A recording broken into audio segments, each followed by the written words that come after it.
Hi everyone, welcome to your second part of your prose lecture.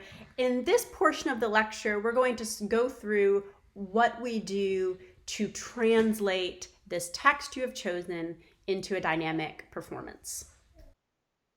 Okay, so now you have an overview of everything. Let's talk about how we find our characters. Here are the steps. First is playing to figure out what works. You might say, I kind of picture this character with an accent. You might try the accent. It might be too difficult to do. It might not quite work. You might try figuring out, how am I going to hold my body? Where is my gaze going to be? All of those things you play. But then eventually you make decisions and you test and you figure out what is working. And we'll have some different times to do this. You can do that through interacting with me on the discussion board. Of course, you can always schedule a Zoom meeting with me if you'd like as well.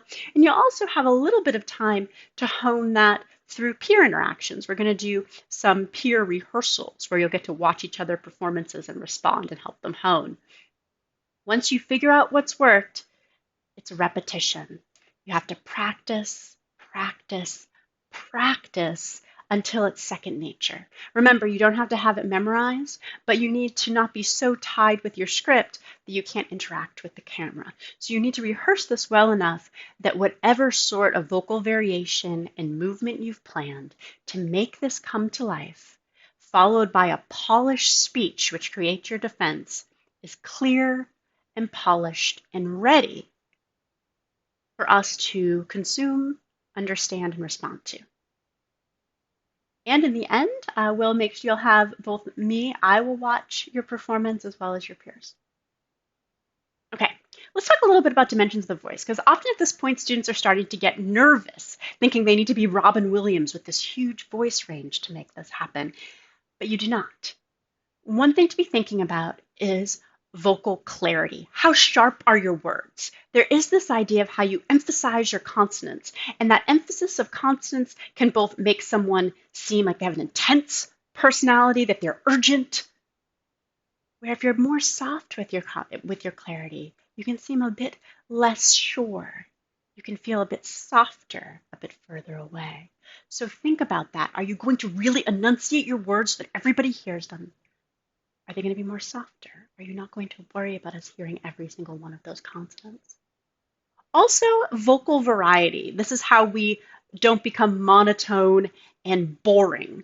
Here are the different things to think about. There's pitch, right? We have a high and a low. Where is that going to be? Volume. Is this character more loud?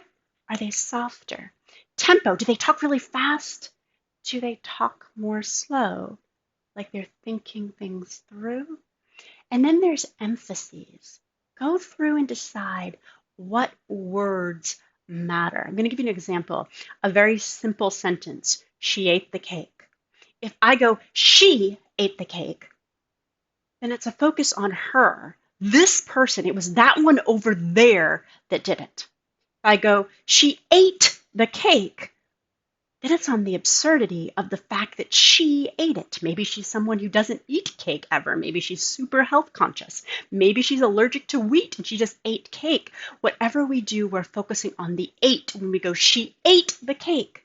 If I go, she ate the cake, then the emphasis shifts. It's the cake. Oh no, she ate the wedding cake that's for tomorrow. The birthday cake that was supposed to be for a friend, right? It's the cake. And then if you go into that idea where I do the, that means there might be other cakes as well. Where if I go, she ate the cake, there is this idea that I've shifted to just focus on this idea that of eating the cake was a really negative experience for her. For the people, it's a little less specific than the cake. It's not the specific cake, it's the fact that the cake in general is now gone. So there is this idea of as you go through, decide which words you're going to emphasize. Because you emphasize them, you take your audience and you put their attention on specific words. That's something people sometimes use when you're reading through italics. Make sure you're consciously doing that, both in your script and with your voice. And also your vocal quality. This is distinguishing one voice from another, and people have different range here. You might do this with accents. Sometimes a Southern accent works, even though it's not called for. You want to be very careful, though, if you're going to do accents. If you're doing an accent from an ethnic group that you are not a part of, that is a minority group, you want to be very careful there. Sometimes if you are from a dominant group and you're doing someone of a different nationality, of a different race, this can be complicated and it can seem insensitive or even inappropriate. So be aware of that. All European accents as well as regional accents broadly work fine. As you're going into ethnic accents and you're going into accents of people of color, be more strategic, especially if you are not a member of that group.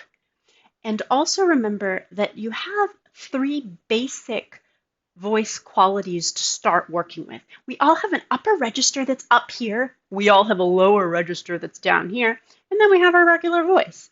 So know that you don't have to do a false falsetto way up here. And oftentimes, if it's a really dramatic piece, that might even be inappropriate. Sometimes a comedic piece that could work for. You're like, you don't have to go way down here. That can be silly if you're doing a humorous piece. But you're better off just going to the lower sense of your voice. And that's things to think about. If you're performing opposite gender, if you're performing someone who identifies as a man, you can just go a little bit lower. And just like someone who identifies as a woman, you can just go a little bit higher without straining. And that way you know you can sustain it for the duration of the performance. All right, dimensions of the body. And this is going to vary whether you're coming close to the camera or whether you're going to do a larger panoramic view.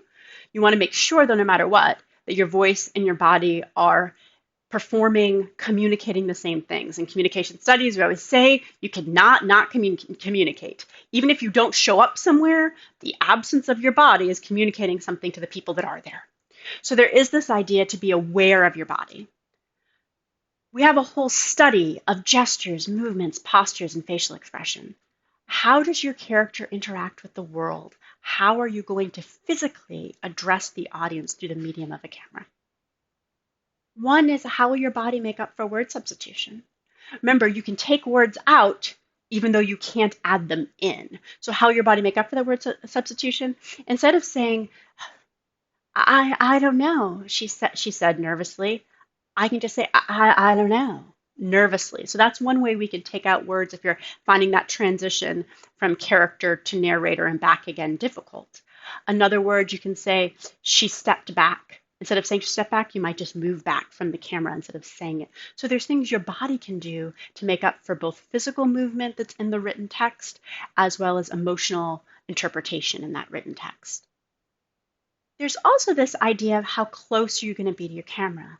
Is this going to be really intimate speaking to the camera? Is the narrator perhaps going to be intimate, but the character is more far away, right? Because their gaze are in different places. You can decide, are we going to be eavesdropping from far away as you move back and forth towards a wall or away from the camera? Now, you want to make sure no matter what you're doing with proxemics that you do follow basics for how to have a high quality, not distracting video. I have some rules for Velfies for you to read through, but those translate for any sort of self-recording in a low tech space. Object language.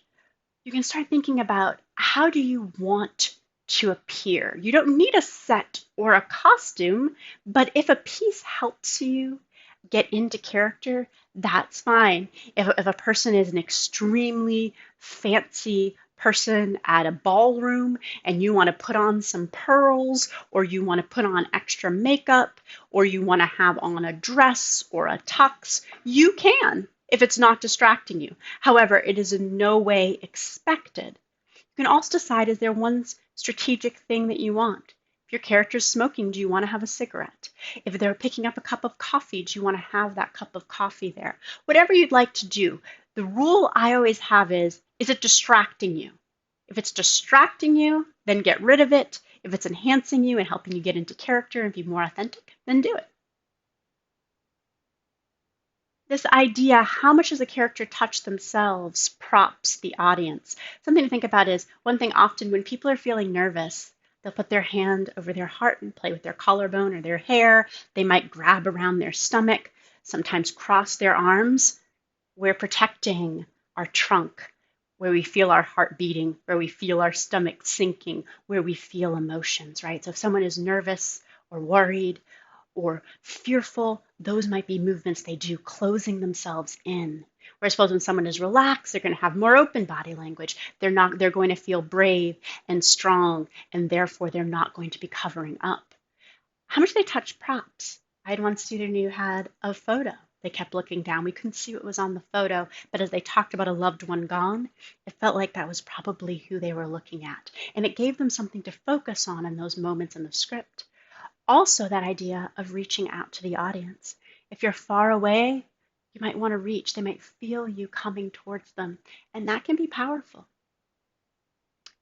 That is what I have for your prose lecture. As always, you can call, text, Zoom, or email with any questions. And I'm excited to see how you move through the assignments. I have one based on children's literature and also one based on literature for adults for you to start seeing how other performers have made these decisions as you start choosing your texts and getting ready for this performance. Thanks so much. Bye.